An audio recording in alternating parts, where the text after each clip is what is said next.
unravel.com, and we are available on Spotify, Apple, Google, and Amazon Music. Today we will discuss on the topic navigating the affordability conundrum in health insurance. And for now, I'm delighted to welcome our guest Prasad Krishnamurthy, who is the Vice President Products at Parfios. Prasad has been creating B2B solutions across BFSI and supply chain use cases for more than 2 decades.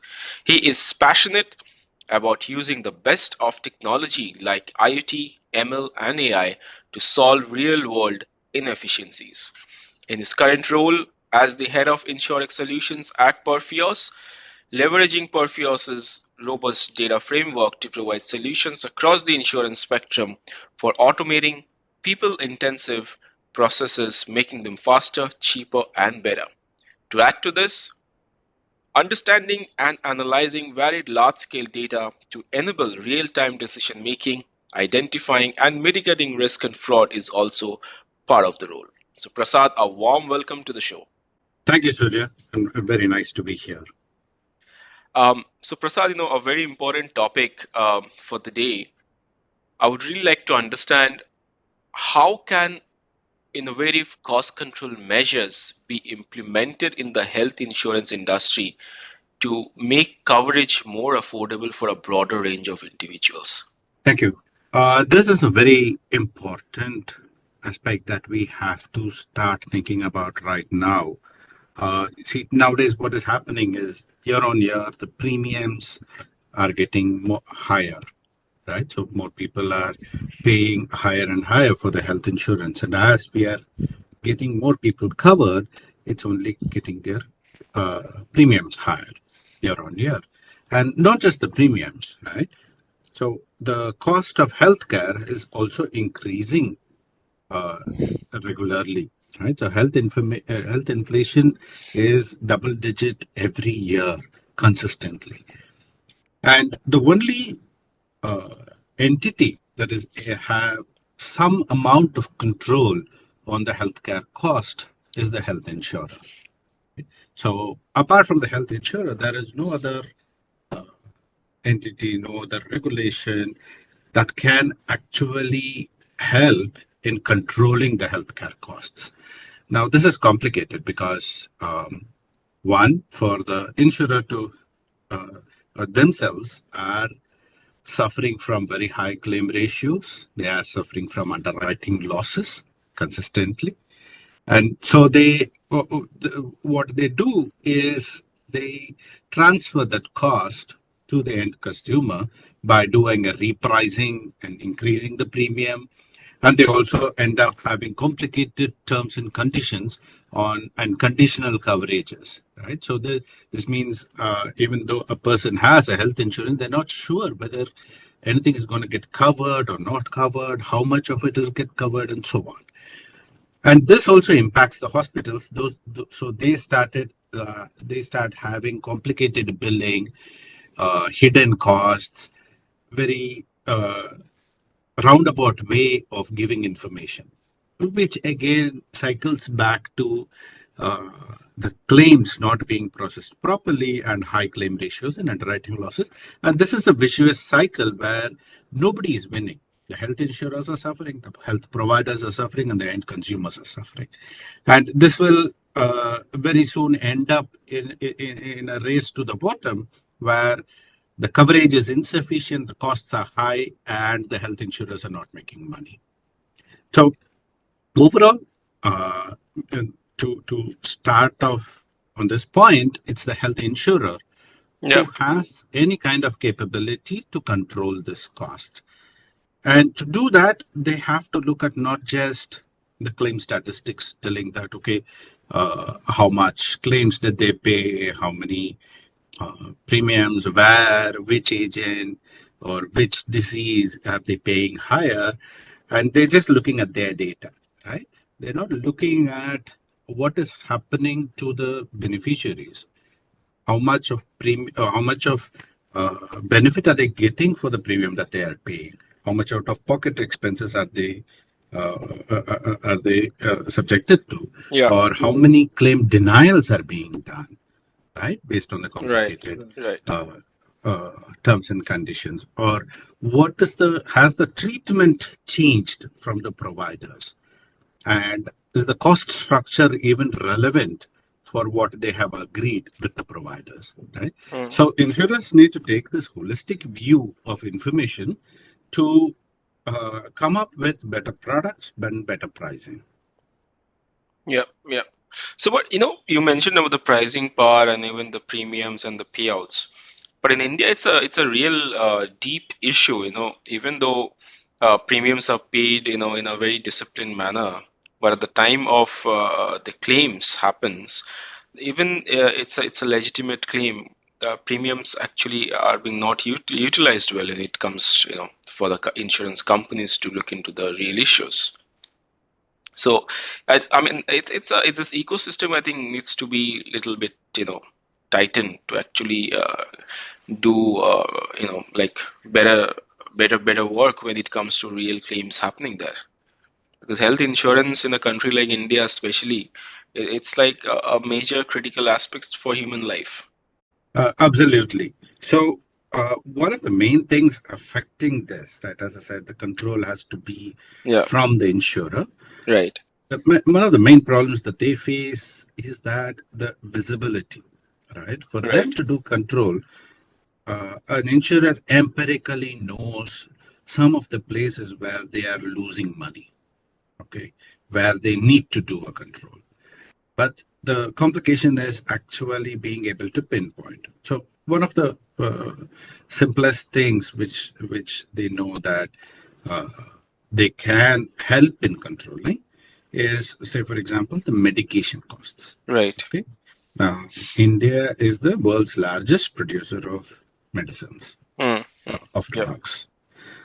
We have generic drugs and cheaper drugs for most cases, Right. right? True. So the top 10 or 15 different drugs, which include your everything from saline solution to paracetamol to pantoprazole. These are common drugs which will be there across the board for any ailment, right? Now, we have very economical generic variations and cheaper variations, right? But there are hospitals who still insist on using very high value drugs. Okay, so that is a easy point of control. I mean, you have even government hospitals for that matter. While we have solutions like the Jan Aushadhi Kendras. Okay. So the PM Jan Aushadhi Kendras, which give generic medication at a fraction of the cost that you get from the branded medications.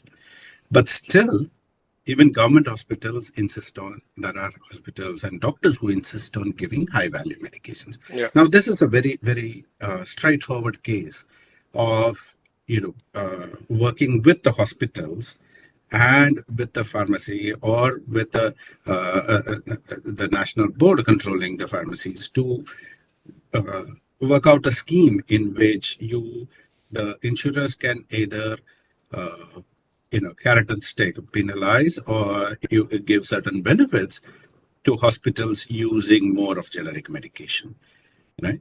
So this is one simple case. Then apart from this, there is also the out-of-pocket expenses. Uh, we all know going to a big hospital is going to be more expensive than going to a smaller hospital, right? So if I go to my local, say, 100-bed hospital versus, say, an Apollo or Columbia Asia, one of the larger Yeah. chains, Yeah. will turn out to be expensive. So for the same surgery, we know that it is going to be expensive, and the insurer also knows that it's going to be expensive. In both the cases, if I have insurance, even though I have comprehensive insurance for all the ailments and everything, in a large hospital, as an end consumer, I will pay about 15% extra out of pocket expenses compared to a smaller one. And Right. so the expense is not just for the insurer, even for an end consumer, the out of pocket non coverable items are about 15 times more in a large hospital. Now, why is that? For it's the same treatment, right? So somebody going for an angioplasty uh, in one hospital where the other, you can understand your doctor costs will be higher. You can understand the room rent will be higher. But why are things like consumables 15 times higher? Okay. Now, these are things that is happening today. And these are things that an insurer now has the data to go and target and identify where the misses are and be able to control the costs.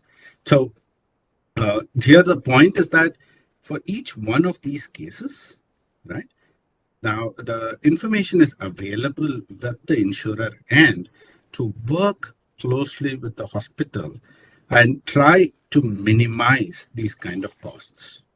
It's a real critical issue, and you very well mentioned about the generic products and how that's being dealt with. So I think so the overall system and how insurance it's being considered, how protocols are being uh, governed and standardized is something of utmost in importance, especially in a country like India. Very, very well put out, Prasad. My next question to you is in the current landscape of rising healthcare cost, what role do technology play in identifying opportunities for cost control within the health insurance plans? Thank you. So it's well put because the examples that I was giving so far, uh, I mean, most insurers know about these things, right? So they know that there are certain cases in which they lose money and how they lose money. The Yeah, problem comes in how they can actually quantify and qualify this laws and be able to take action, and that will come only with having enough data as proof, right? And that can only be given by technology. So today, what is happening is that in India, the registered hospitals in Rohini is about 35,000 or close right. to 40,000, right? And then those are only the main hospitals. There are hundreds of other clinics, labs, pharmacies, so many different health providers, right? Now, all of them are sending information to the insurer, and the insurer is left with the humongous task of understanding each one of them, understanding how they are behaving. So, for a simple thing that we talked about, out of pocket expenses or Right. medication details. Now, the only way an insurer can get this information is by analyzing the claims data in detail, right? So they have to know every part of what is happening for a treatment in a particular hospital to be able to authoritatively go to the hospital and come out with a plan of cost control. Yeah. Now, the problem with the insurers face is this data is not available. Okay. Now, if I want to say which of these hospitals typically prescribe the higher value antibiotics compared to a lower value, I mean, we've seen lots of cases where a drug called meropenem is being used, okay, Hmm. which is a very high end antibiotic. Even for a normal fever, some hospital will end up using it just to inflate the bills. Right. Okay, Right. Right. and I think that's in a a very lot of common phenomenon all over the country. yeah, and a lot of places where in bigger hospitals nowadays, while the rest of the world is still grappling with the opioid epidemic, right? So higher uh, prescription Yeah. of opioids. Now in India it is still less, but it's a good area to start control it before it becomes an epidemic here also. But to get all this information, an insurer needs to know what is happening in each hospital. And if you've seen how that information is shared today, it Yeah. is still all paper, handwritten, non-standard data, right? So technology ultimately has to help in reading and understanding all of this information and give this analysis directly to the insurer so that it's usable and actionable immediately. Now, we have certain initiatives from the government also, like the Ayushman Bharat Digital Mission, which potentially will solve this. But for all providers to be able to give digital information ready made is going to take some time, right? And but the way the health inflation is happening, unless we start controlling it right away, it will be too late by the time we get a idealistic data from all the insurers. Sorry, Yeah. from all the health providers. So technology has to work on making this data available to the insurers immediately and in an actionable format so that they can work on this cost control at the earliest. Right. Yeah. Yeah. Absolutely. I think very, very valid points there, Prasad. So, and what I really like to add out here is you when you spoke about data. So it's also a real need that how these data is actually being protected in the healthcare industry. And when you talk about the intersection of emerging technologies, do you think technologies like blockchain can actually enhance the security and integrity of health data? Of course, there's an implementation challenge due to cost and scalability and etc. But at least, on the discussion front, do you think this is something that can be of beneficial? Theoretically, uh, blockchain can help because it will make sure that the data is not tampered with, Yeah, right? yeah, So the some of the fraudulent activities that happen today can be saved because the integrity of the data is maintained. yeah, But as you said, it involves an industry-wide change. yeah, yeah, So it is not something that one insurer or one health provider can do, but it's across the industry. A yeah, change has to happen for blockchain to be effective. In the meantime, we do have other controls. For example, your PDP Act has been passed, so it has provided enough control on how data should be stored and how data can be shared. And the emerging ABDM that I talked about, the Ayushman yeah, Bharat Digital Mission, is also a consent-based data sharing framework. yeah. So the controls are on the way. Okay. So while we'll in future, I think we would go towards the consent-based mechanisms like we have for financial data today. Right, right. No, absolutely. Uh, So, of course, you did mention about the blockchain as an emerging tech, but of course, the challenges of implementation and how the ecosystem needs to come together is not just the technology provider, right? The healthcare providers and various other stakeholders in the system that needs to take a very active part in order for this kind of entire standardization through blockchain technology to make really sense of the data. So my last question to you is, Prasad, how can these insights be leveraged to drive down premiums and any use cases that you can share from the global market? Say, for example, in certain countries, what is happening is the information about what treatment is being done for what ailment in which hospital. So basically, somebody goes in for an say an angioplasty. What are all the different tests done? What are the different medications done? What are all the different procedures done? How long does it take in a typical manner with certain comorbidities? How long does it take for a particular cohort? So, which means for an age, for a gender, for certain comorbidities, for a location, for a kind of hospital, right? What is the cost typically? Now, based on that, the insurers come up with special rates. So today, some insurers in India also have it for certain ailments like cataract, Hmm. right? Now, cataract has a blanket cover in certain hospitals and certain insurers. Right. You go for a cataract to this hospital, it's 40,000, no questions asked, Yeah. right? Now, this kind of pricing is beneficial for all three parties, the end consumer, the hospital, and the insurer, right?